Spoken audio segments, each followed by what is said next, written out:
বন্ধুরা, তোমরা তো প্রথম পর্বে শুনেছ যে গণেশের সাথে আমার কি কি হয়েছে। আমি রুমে এসে গণেশকে ডাক দিলাম। গণেশ বলল, ইন্দ্রাণী, তোমার মনের কথাগুলো আমাকে নিশ্চিন্তে বলতে পারো।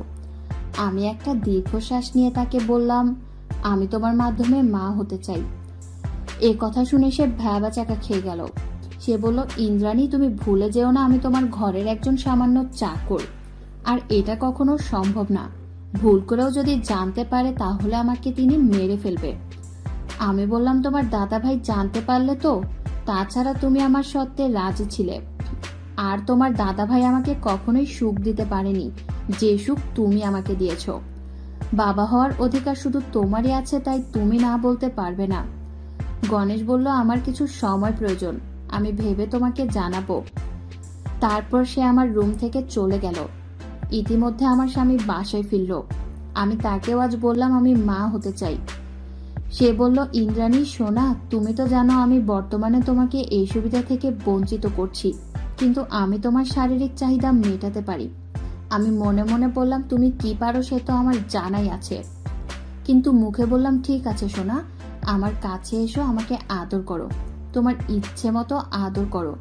তারপর আমরা খেলায় মেতে উঠলাম। আজ বেশ খানিক খেলা হলো, প্রায় সারা রাত। বুঝলাম না বিষয়টা কি। পরে জানতে পারলাম সে কোনো দরবেশ বাবার কাছ থেকে ওষুধ নিয়েছে যেন আমার সাথে বেশিক্ষণ লাগাতে পারে, তবে সন্তানের সুখ সে আমাকে দিতে পারবে না। কেনই বা চাইবো না বলো বন্ধুরা? একটি মেয়ের প্রকৃত মেয়ে হয়ে ওঠা হয় যখন সে মা হয়, আর আমি এই সুখ থেকে কখনোই বঞ্চিত হতে চাই না। তাই আমার পরিকল্পনার মতো গণেশকে দিয়ে প্রতিদিন লাগালাম, আর তার সব ভালোবাসা আমার ভেতরে নিলাম। প্রায় সপ্তাহখানেক এমন চলতে থাকলো। এক সপ্তাহ পর আমার বমি হওয়া শুরু হলো। আমার মনে হলো আমার মনের আশা পূরণ হতে যাচ্ছে। আমি আমার জামাইকে সবকিছু বললাম। সে তো শুনে অবাক।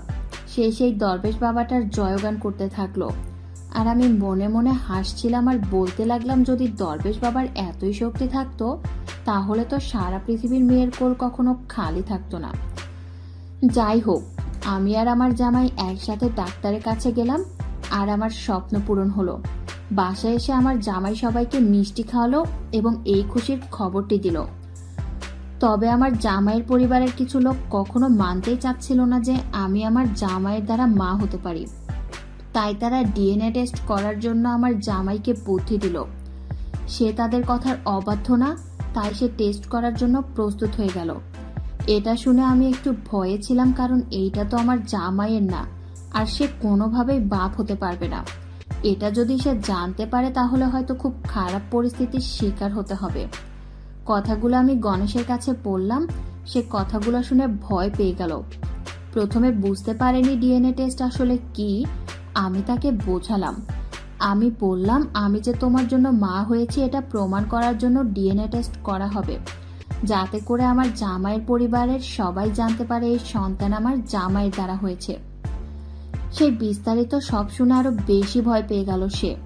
আমাকে বলল, ইন্দ্রাণী, আমাদের খেলার ফলে এটা হয়েছে, এটার প্রমাণ করবে কি করে যে এটা তোমার জামাইয়ের? আমি তখন একটু বুদ্ধি খাটিয়ে বললাম, তুমি চিন্তা করো না, আমার কাছে একটা প্ল্যান আছে। সে জানতে চাইল, কি প্ল্যান ইন্দ্রাণী? আমি তাকে বললাম, আমার জামাই যখন তার ডিএনএ টেস্ট করার জন্য নমুনা দিবে তখন আমি তার সাথে তোমার নমুনাটা বদল করে দেব।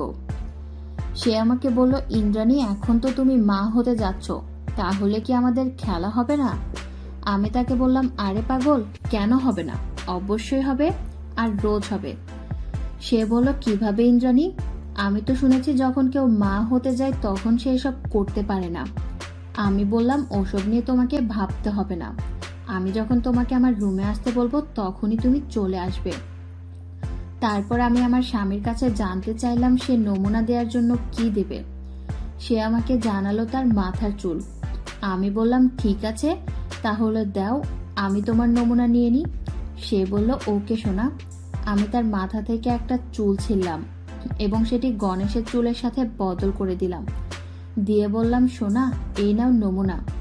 এবং আমি তাকে প্রশ্ন করলাম, তোমার কি আমার উপর এতটুকু বিশ্বাস নেই? তুমি আমাকে বিশ্বাস করো না? সে বলল, কেন সোনা, বিশ্বাস করব না কেন? আমি তোমাকে অনেক বিশ্বাস করি এবং অনেক ভালোবাসি। আমি বললাম তাহলে এসব করার কি দরকার? সে আমাকে বলল, কি করব বলো, পরিবারের সবাইকে খুশি করতে হলে এটুকু করা প্রয়োজন, আর করলেও সমস্যাটা কি?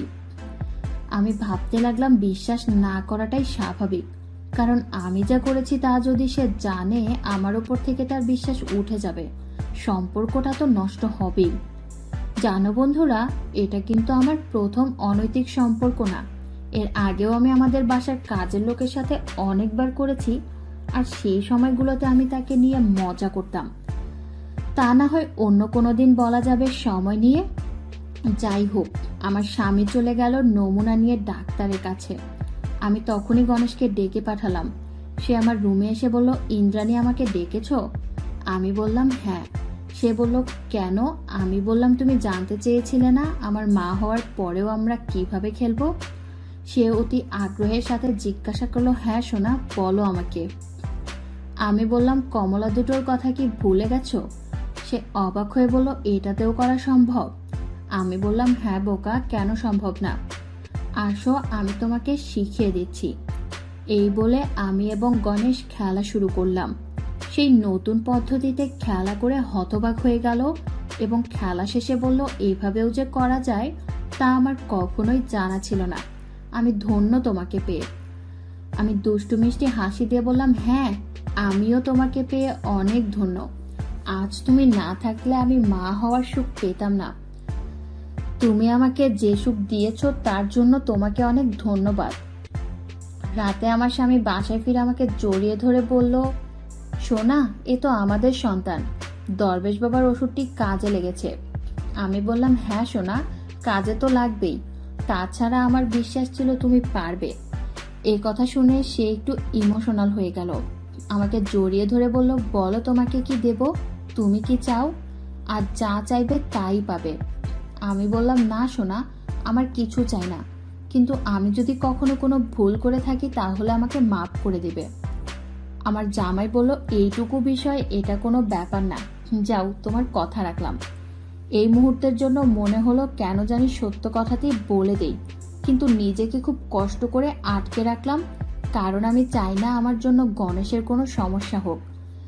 তাই আর কথা বাড়ালাম না। সে আমার কাছে আবদার ধরল খেলা করার জন্য। আমি বললাম, আমি তো এখন মা হতে চলেছি সোনা, তাহলে কি করে করি বলো? সে মন খারাপে শুয়ে বলল, কেন সোনা, এখন কি করা সম্ভব না? আমি বললাম, না সোনা, তোমাকে অপেক্ষা করতে হবে। আমি বুঝতে পারি সে যে ওষুধ খাচ্ছে তার জন্য তার শরীর সবসময় লাগাতে চাইবে, কিন্তু কি করব বলো বন্ধুরা, আমি তো গণেশকেও দিচ্ছি, একসাথে দুইজনকে আমি পারবো না, কেননা আমি মা হতে যাচ্ছি। তাই আমার জামাইকে ইচ্ছা থাকা সত্ত্বেও না বললাম। আমি তাকে বললাম, সোনা, 10 মাস অপেক্ষা করতে হবে, আমাদের সন্তান হওয়ার পর তুমি আমাকে ইচ্ছা মতো পাবে। সেও আর কিছু বলল না, মুখ নামিয়ে চুপ করে রইল। আমি তাকে বললাম, সোনা, তুমি মন খারাপ করো না, যে কয়দিন তুমি আমার সাথে করতে পারছো না সেই কয়দিন না হয় বাইরে গিয়ে করো, আমার কোনো আপত্তি নেই। বন্ধুরা, আমি কি ঠিক করেছিলাম? তোমরা কমেন্টে জানিও। আমি তাকে অনুমতি দিলাম যাতে করে আমার পাপের বোঝাটা নিজের কাছে একটু কম লাগে।